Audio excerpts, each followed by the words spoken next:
مذہبی افتراق پیدا کرنا، سیاسی عدم استحکام پیدا کرنا اور معاشی طور پہ مسلمانوں کو تباہ کرنا اور اخلاقی طور پہ مسلمانوں میں بگاڑ پیدا کرنا، یہ 4 ہدف ہیں ان کے، اور وہ 4 ہدف انہوں نے حاصل کر لیے ہیں۔ زیادہ تر قدرتی وسائل اللہ نے مسلمانوں کو عطا کیے، وہ زرعی وسائل ہوں یا معدنی وسائل ہوں، آبی وسائل ہوں یا دیگر وسائل، لیکن یہ بیچارے ان وسائل کے ہوتے ہوئے دنیا کے دستے نگر ہیں۔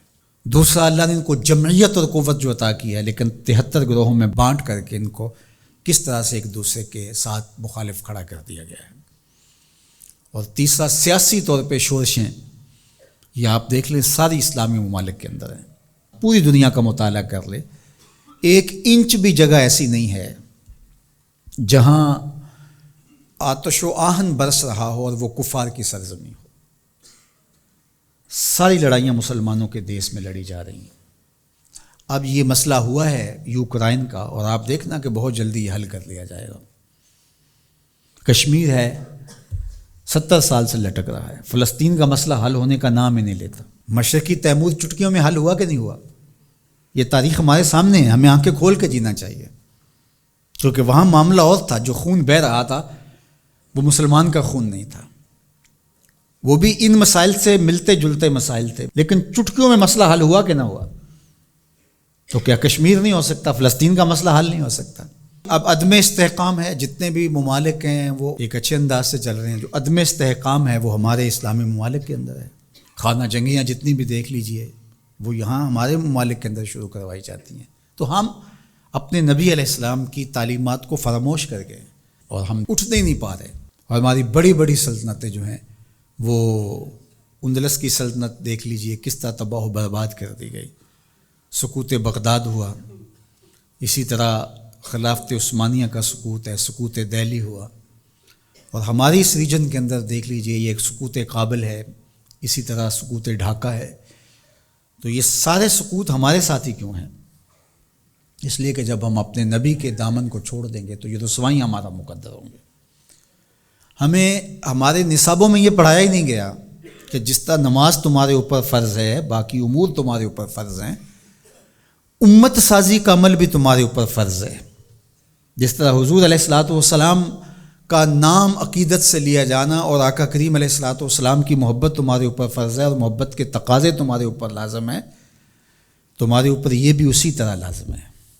تو اس وقت ہمارے ساتھ جو کچھ ہو رہا ہے اور جس سمت ہم سفر کر رہے ہیں اور جس طرف ہم جا رہے ہیں، تو اس وقت سب سے زیادہ ذمہ داری علماء کی ہے اس بات میں، باقی حکمرانوں کی ہے کہ وہ معاشی بحرانوں میں حکمران قوموں کو مبتلا نہ دے، چونکہ قوم جب معاشی بحران میں مبتلا ہو جاتی ہے تو پھر اس کے نظریے پیچھے چلے جاتے ہیں۔ دور موجود میں کہتے ہیں اس دور کا ایٹم بم معاش ہے، جو قوم معیشت کی تباہی کے دانے پہ آ جاتی ہے اس سے پھر جو مرضی آپ منوا لیں، اور آپ جانتے ہیں مسلم حکومتیں کیا کچھ نہیں مان لیتی ہیں، اور یہ حکمرانوں کی ذمہ داری تھی کہ وہ، لیکن ان کے پیٹ ہی نہیں بھرتے، ملک کو اس بے دردی سے لوٹا نہیں، نوچا ہے انہوں نے، لیکن ابھی تک ان کے پیٹ ہی نہیں بھرے اور نہ مستقبل میں کوئی بھرتے ہوئے دکھائی دیتے ہیں۔ تو یہ ایک دردناک صورتحال ہے۔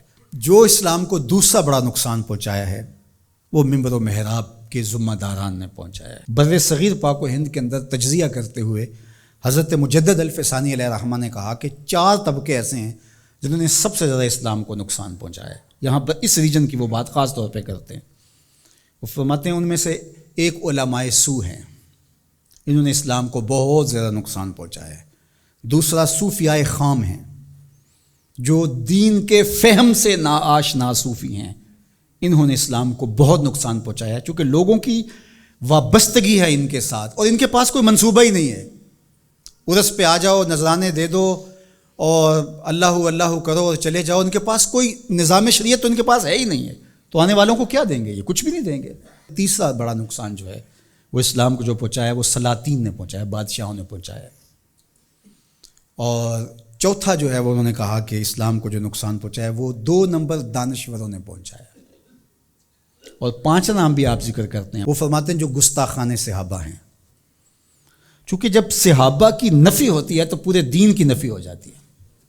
حضور کے تیار کردہ یہی لوگ تھے نا، حضور نے جن پہ محنت کی اور جن کو حضور نے اپنے سینے کا نور منتقل کیا، اور اگر ان کی نفی کر دی جائے تو پھر اس کا مطلب یہ ہے کہ دین کی عمارت گر گئی. پورے نظام کا انکار کرنے کے لیے ان کا انکار.